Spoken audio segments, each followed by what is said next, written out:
Now, as we've recently discussed, Republicans were pushing two bills to block the gas stove bans coming down through the Biden administration. And it turns out that the Republican bills were blocked by other Republicans as an act of protest against the debt deal between President Biden and House Speaker McCarthy. Here to speak with us about this and why it happened is Representative Ralph Norman of South Carolina. Representative Norman, thanks for being here. My pleasure. Glad to. I know you and 10 other Republicans in the House Freedom Caucus, you voted against the Republican bill to stop the gas stove bans. It didn't pass 206 to 220 votes, of course, but why was that? Well, one, it was spontaneous. Two, the reason we did it is last week during the debate on passing the package that was sent to the Senate, one of our members was threatened, and actually several were threatened that if you voted against the bill, they were going to take down specific rules. The very important bill that leadership threatened to not put on the calendar is the pistol brace rule that Andrew Clyde had put forward and had basically made the bill as it's gone along. And it just wasn't right what they did. It was supposed to be on the calendar this week. They've since said they're going to put it back on the calendar, but just the thought of taking a bill off the calendar because somebody didn't vote one way is just not right. And the fight we had in January was to stop all this type thing. And secondly, is still some lingering, mistrust on leadership and what they've done with how the debt bill came up, what we started with versus what we ended up with were two different things. And that process it's over with now. However, we had talked to Speaker McCarthy about really on the appropriations is where he could weigh in and really exercise some influence to cut spending. Economic security is national security, and we just don't have it. The bill that passed does little or nothing, and particularly it was so different from what we had sent to the House and for him to negotiate. So there's a lot of things that came to a head, and we'll see what happens in the coming days. Interesting. So you're saying that there was essentially kind of a backroom deal going on, that certain things would be included, certain things would not. And some of that was hinging on whether or not you and others voted for this bill to block the Biden administration's ban on gas stoves. And so it seems like you're kind of looking at a level most Americans are not seeing within the political process, and you said you're standing against that. What is that political process behind the scenes that you're standing against? Well, it wasn't a backroom deal. It was just, when the bill came up and what happened to Andrew with his bill, which is a perfectly good bill, we just said enough's enough. They asked us to support things, and we had just debated the same bill in the Rules Committee, and then of course it passed and went to the House floor, and you have to vote on the rule.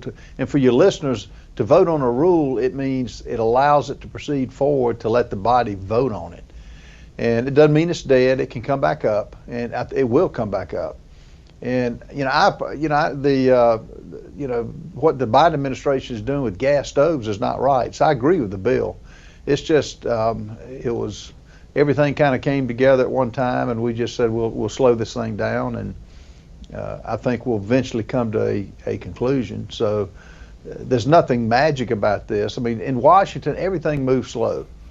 And let's say we had voted on it yesterday. I mean, it takes time to get the bill up and out and to the Senate, which is just going to sit. So it's not really a delay, but it is something we felt strong about. And again, it came up spontaneously. Interesting. What kind of message do you hope comes across through your refusal to go kind of march in lockstep, so to speak? Well, what the leadership did, what McCarthy did on the debt bill, as an example, they couldn't pass it with Republicans. The original bill had 218 votes, yet they passed the bill with more Democrats. And if you had been inside the chambers and saw the board, all of a sudden, it was going down to defeat. All of a sudden, they got Democrats on board.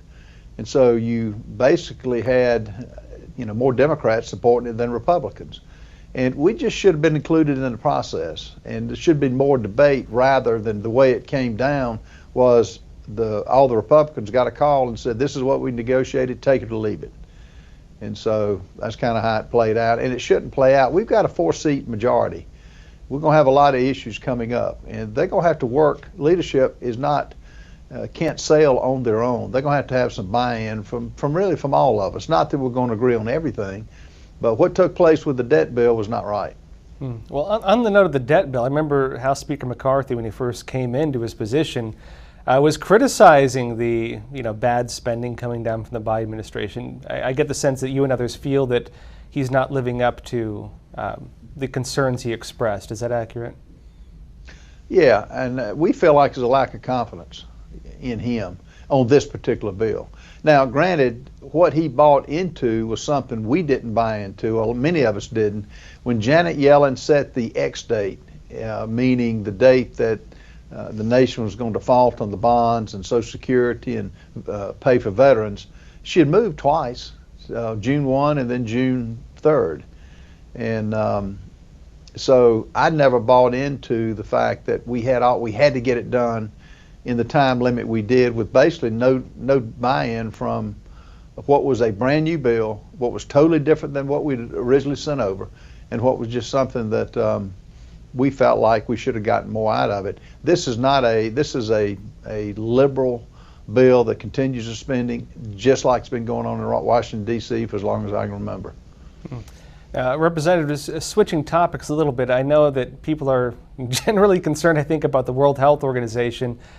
We know behind the scenes they're trying to get powers now to manage global pandemics, or at least have some say in global policies with this. I know you've taken some actions against the World Health Organization. Tell me what's going on. Well, the World Health Organization is run totally by the CCP, Chinese Communist Party. Dr. Tedros, who's not a doctor, is totally under control of China. And you take something as serious as the COVID virus that killed 1 million Americans, and they basically covered it up. And we shouldn't cede our sovereignty to any country or to any organization that can say this is a pandemic, you will shut your businesses down, you will shut your schools down. We're not ceding that power. Joe Biden has bought into the WHO, and he's bought into total domination by China. Look at what he's doing on manufacturing. Look at what he's doing with appeasement of China.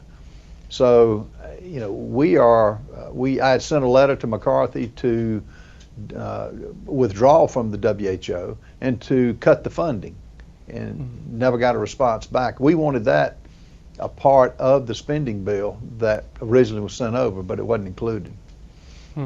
Well, last question on that. We do know the Biden administration is actually writing some of the rules in the negotiations with the World Health Organization to get what would be unilateral powers under Tedros. And, I know some of my viewers were asking me, well, would the U.S. actually stand by this? And not only are they standing by it so far, but yeah, they're writing some of the rules, some of the worst ones, in fact. What can be done to stop this? What needs to be done? Well, what I'm doing in Congress is calling attention to it. We had a press conference. We had close to 17 to 18 House members that showed up and voiced their opinion. This has got to come through Congress. The judgment of the Biden administration is selling America out, and we can't let that happen. Any agreement he makes has got to come through Congress. Now, he does everything by executive order, and his actions is bankrupting the country. And we just cannot let him move forward on this. Now, I think the meeting was set up for the last couple of days of May, but now's the time for people to weigh in on it, write their congressmen, write their the senators, and let them know to stop it. We need to see what he's even thinking about agreeing to. And if it's like everything else this administration has done, it's a total train wreck and total insanity to do what they're doing. Hey, Representative Norman, thanks for taking the time for this. I appreciate it. My pleasure. Thank you.